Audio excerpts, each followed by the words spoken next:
എല്ലാവർക്കും നമസ്കാരം. YouTube video കാണുന്നതിനിടയിൽ ഒരു ഷോർട്ട് വീഡിയോ ശരിക്കും എന്നെ ഒന്ന് അട്രാക്റ്റ് ചെയ്തു. ഒരു പ്രമുഖ ചാനലാണ് അതിൽ പറഞ്ഞിരിക്കുന്നത്, ആ ഷോർട്ട് വീഡിയോയിൽ പറഞ്ഞിരിക്കുന്നത്, ഒരാണിനും പെണ്ണിനും ഒരുപാട് കാലം നല്ല സുഹൃത്തുക്കളായിട്ട് കഴിയാൻ പറ്റില്ല. കുറച്ചു കാലം കഴിഞ്ഞാൽ ആ സൗഹൃദത്തിന്റെ തലം മാറും എന്നാണ് ആ വീഡിയോയിൽ പറയുന്നത്. സൗഹൃദത്തിന്റെ തലം മാറുന്നു എന്ന് പറയുമ്പോൾ അതെന്താണെന്ന് നിങ്ങൾക്ക് മനസ്സിലായിട്ടുണ്ടാവും. ഞാൻ ആദ്യം കേട്ടപ്പോൾ ശരിയാണല്ലോ എന്നാണ് ഞാനും ചിന്തിച്ചത്.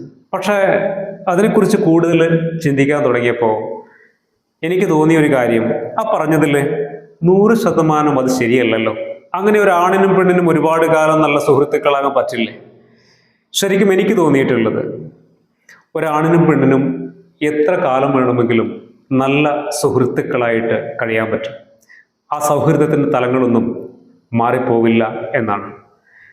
മനസ്സിൻ്റെ ഒരു കാഴ്ചപ്പാടിൻ്റെ പുറത്ത് ഞാൻ പറയുന്ന കാര്യങ്ങളല്ല. അതിലപ്പുറം ഇതുവരെയുള്ള എൻ്റെ ജീവിതത്തിൻ്റെ അനുഭവങ്ങളിൽ നിന്ന് ഞാൻ സ്വയം തിരിച്ചറിഞ്ഞ, എനിക്ക് ബോധ്യപ്പെട്ട ഒരു കാര്യമാണ് ഞാൻ നിങ്ങളോട് പറയുന്നത്. ഒരാണിനും പെണ്ണിനും എത്ര കാലം വേണമെങ്കിലും നല്ല സുഹൃത്തുക്കളായിട്ട് നിൽക്കാൻ പറ്റും. ഒരുപക്ഷെ നമുക്കത് ചിന്തിക്കാൻ സാധിക്കാത്തത് നമ്മുടെ സംസ്കാരവുമായി, നമ്മുടെ കൾച്ചറുമായി ബന്ധപ്പെട്ട് നമുക്ക് അങ്ങനെയൊരു ശീലമില്ല, അങ്ങനെയൊരു ജീവിത ശൈലി, രീതി നമുക്കില്ല.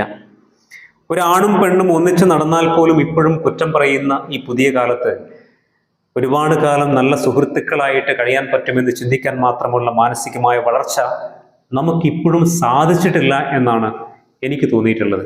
അതിലപ്പുറം ഒരാണിനും പെണ്ണിനും എത്ര കാലം വേണമെങ്കിലും ഒന്നിച്ച് നല്ല സുഹൃത്തുക്കളായിട്ട് തന്നെ കഴിയാൻ പറ്റും.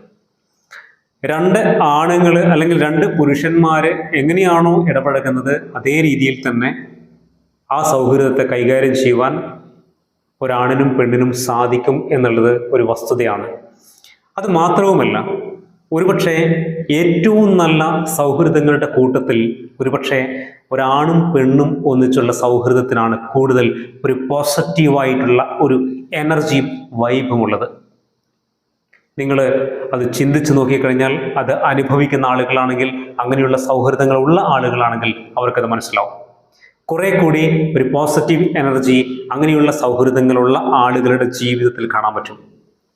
അതിൻ്റെ അടിസ്ഥാനപരമായിട്ടുള്ള കാരണങ്ങൾ ഒരുപാടുണ്ട്, സൈക്കോളജിക്കലായിട്ടുള്ള കാരണങ്ങൾ ഒരുപാടുണ്ട്. നമ്മൾ അതിലേക്കൊന്നും കടന്നു പോകുന്നില്ല. പക്ഷേ അങ്ങനെയുള്ള ബന്ധങ്ങളൊക്കെ വഴിതെറ്റിപ്പോകും, അല്ലെങ്കിൽ വഴിതെറ്റി സഞ്ചരിക്കും എന്ന് പറയാൻ ഒരിക്കലും സാധ്യമല്ല. ഒരുപക്ഷെ നമ്മുടെ സമൂഹത്തിൽ ഇതുപോലുള്ള ഒരുപാട് അനുഭവങ്ങൾ നമ്മൾ കണ്ടിട്ടുണ്ടാവും. ഒരാണും പെണ്ണും ഒന്നിച്ച് നടന്നു, പിന്നീട് ആ സൗഹൃദം വഴിതെറ്റുന്നു എന്നൊക്കെ നമ്മൾ ഒരുപക്ഷെ കണ്ടിട്ടുണ്ടാവും. അതിൻ്റെ അടിസ്ഥാനപരമായ കാരണം എന്താണ്? മാനസികമായിട്ടുള്ള പക്വത അല്ലെങ്കിൽ വൈകാരികമായ പക്വത ഒരാൾക്കില്ലാത്തത് കൊണ്ടാണ്.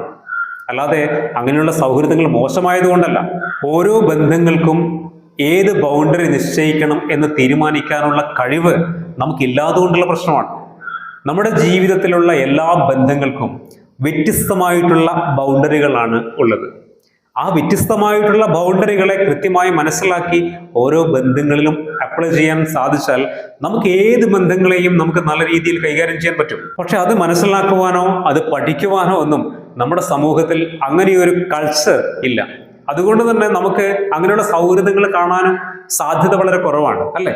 അങ്ങനെയുള്ള ഒരാൺ പെൺ നല്ല സൗഹൃദങ്ങൾ കാണുക എന്ന് പറയുന്നത് കുറവാണ്. ആത്മാർത്ഥമായ സൗഹൃദങ്ങളുടെ കാര്യമാണ് പറയുന്നത് കേട്ടോ. കാരണം അങ്ങനെയൊരു ശീലം നമ്മുടെ സമൂഹത്തിൽ ഇല്ല എന്നുള്ളത് കൊണ്ട് തന്നെ അങ്ങനെ ഉള്ള നല്ല ബന്ധങ്ങൾ രൂപപ്പെടാനുള്ള അവസരങ്ങളും തീർച്ചയായിട്ടും ഇല്ല. പലപ്പോഴും സൗഹൃദങ്ങൾ ഉണ്ടാകുന്നു, അത് പിന്നീട് പ്രണയമായി മാറുന്നു, പിന്നീട് അങ്ങനെ ഒരു പുതിയ ജീവിതമായി മാറുന്നു, അല്ലെങ്കിൽ പകുതിയിൽ വെച്ചത് അവസാനിക്കുന്നു. ഇങ്ങനെയുള്ള കാഴ്ചകൾ മാത്രം കണ്ടു ശീലിച്ച് നമ്മളെ സംബന്ധിച്ച് ഇത് ചിന്തിക്കുക എന്ന് പറയുന്നത് ബുദ്ധിമുട്ടുള്ള കാര്യമാണ്. ആ ചിന്തിക്കുവാനുള്ള കഴിവില്ലായ്മയാണ് ശരിക്കും നമ്മുടെ പ്രശ്നം എന്ന് പറയുന്നത്. അല്ലാതെ ഒരാണിനും പെണ്ണിനും നല്ല സുഹൃത്തുക്കളായിട്ട് കഴിയാൻ സാധിക്കില്ല എന്ന ഒരു തിയറി നമ്മുടെ ഈ പ്രപഞ്ചത്തിൽ ഉള്ളത് കൊണ്ടല്ല. അതാദ്യം നമ്മൾ മനസ്സിലാക്കുക. ഒരാണിനും പെണ്ണിനും നല്ല സുഹൃത്തുക്കളായി കഴിയാൻ സാധിച്ചു കഴിഞ്ഞാൽ അത് ഒരാളുടെ വ്യക്തി ജീവിതത്തിൽ വലിയ പോസിറ്റീവായിട്ടുള്ള സ്വാധീനം ചെലുത്താൻ കഴിയുന്ന ഒരു കാര്യമാണ്. മാത്രവുമല്ല, അതിൻ്റെ ഒരു കാരണം പറയാം. അതായത് ഒരാണിൻ്റെ പ്രശ്നം ഏറ്റവും കൂടുതൽ മനസ്സിലാകുന്നത് ഒരാൺ സുഹൃത്തിനാണ് എന്നാണ് പലപ്പോഴും നമ്മൾ മനസ്സിലാക്കിയിട്ടുള്ളത്. അതുപോലെ തന്നെ ഒരു പെണ്ണിൻ്റെ പ്രശ്നം ഒരു പെൺ സുഹൃത്തിനാണ് കൂടുതൽ മനസ്സിലാവുക എന്നുള്ളതാണ്. പക്ഷെ അങ്ങനെയല്ല. ഒരാണിന്റെ പ്രശ്നം ഏറ്റവും കൂടുതൽ ഉൾക്കൊള്ളാനും അത് മനസ്സിലാക്കാനും അതിനെ ഏറ്റവും നല്ല രീതിയിൽ കൈകാര്യം ചെയ്യാനും സാധിക്കുന്നത് ഒരു പെൺകുട്ടിക്കായിരിക്കും, അല്ലെങ്കിൽ ഒരു പെണ്ണിനായിരിക്കും, അല്ലെങ്കിൽ ഒരു സ്ത്രീക്കായിരിക്കും. അതുപോലെ തന്നെയാണ് തിരിച്ചും. അതിന്റെ കാരണം ഒരു വല്ലാതൊരു പരിഗണന അവിടെ നൽകപ്പെടുന്നുണ്ട്. ഒരാണും പെണ്ണും നല്ല സുഹൃത്തുക്കളാകുമ്പോൾ അവിടെ വ്യക്തിപരമായിട്ടുള്ള പരിഗണന രണ്ടാൺ സുഹൃത്തുക്കളും രണ്ട് പെൺ സുഹൃത്തുക്കളെക്കാൾ കൂടുതൽ അവിടെ സംഭവിക്കുന്നുണ്ട് എന്നുള്ളതാണ്. എൻ്റെ പ്രശ്നങ്ങൾ ഏറ്റവും കൂടുതൽ മനസ്സിലാക്കുന്ന വ്യക്തി ആരായിരിക്കും? എൻ്റെ ഭാര്യ ആയിരിക്കും, അല്ലെ? നമ്മൾ ഏത് മണ്ടത്തരങ്ങളും ഉൾക്കൊള്ളുകയും അംഗീകരിക്കുകയും ചെയ്യുന്നില്ലേ? തീർച്ചയായിട്ടും ഒരാണിന്റെ പ്രശ്നം ഏറ്റവും കൂടുതൽ മനസ്സിലാക്കാനും അതിനൊരു പരിഗണന നൽകാനും കഴിയുന്നത് ഒരു പെണ്ണിന് തന്നെയാണ്. അപ്പോൾ ആൺ പെൺ സൗഹൃദങ്ങൾ മോശമായിട്ടുള്ള കാര്യമൊന്നുമല്ല. അത് വ്യക്തിബന്ധങ്ങളിലായാലും സൗഹൃദങ്ങളിലായാലും ഒക്കെ വലിയ പോസിറ്റീവായിട്ടുള്ള ഒരു അറ്റ്മോസ്ഫിയർ രൂപപ്പെടുന്നുണ്ട്. അതുകൊണ്ട് നമ്മളിങ്ങനെ ആണും പെണ്ണും ഒന്നിച്ച് നടന്നു കഴിഞ്ഞാൽ, അല്ലെങ്കിൽ ഒന്നിച്ച് കുറച്ചു കാലം നല്ല സുഹൃത്തുക്കളായി കഴിഞ്ഞാൽ അത് വളരെ മോശമായ കാര്യമാണ് എന്ന് പറയുന്ന വികലമായ ചിന്തകളും കാഴ്ചപ്പാടുകളൊക്കെ നമ്മളൊക്കെ മാറ്റുക. പുതിയ കാലത്തിന്റെ ഉയർന്ന കാഴ്ചപ്പാടുകളുമായിട്ട് നമുക്ക് ജീവിക്കാൻ കഴിയുമ്പോഴാണ് ശരിക്കും നമ്മൾ വിവേകമുള്ളൊരു മനുഷ്യനായിട്ട് മാറുന്നത്, അല്ലെ? അതുകൊണ്ട് ആണും പെണ്ണും നല്ല സുഹൃത്തുക്കളാവുന്നത് മോശമായ കാര്യമല്ല എന്നാണ് ഞാൻ വിശ്വസിക്കുന്നത്. ഇനി നിങ്ങൾക്കതിൽ എതിരഭിപ്രായമുണ്ടെങ്കിൽ തീർച്ചയായിട്ടും വിലയിരുത്താം.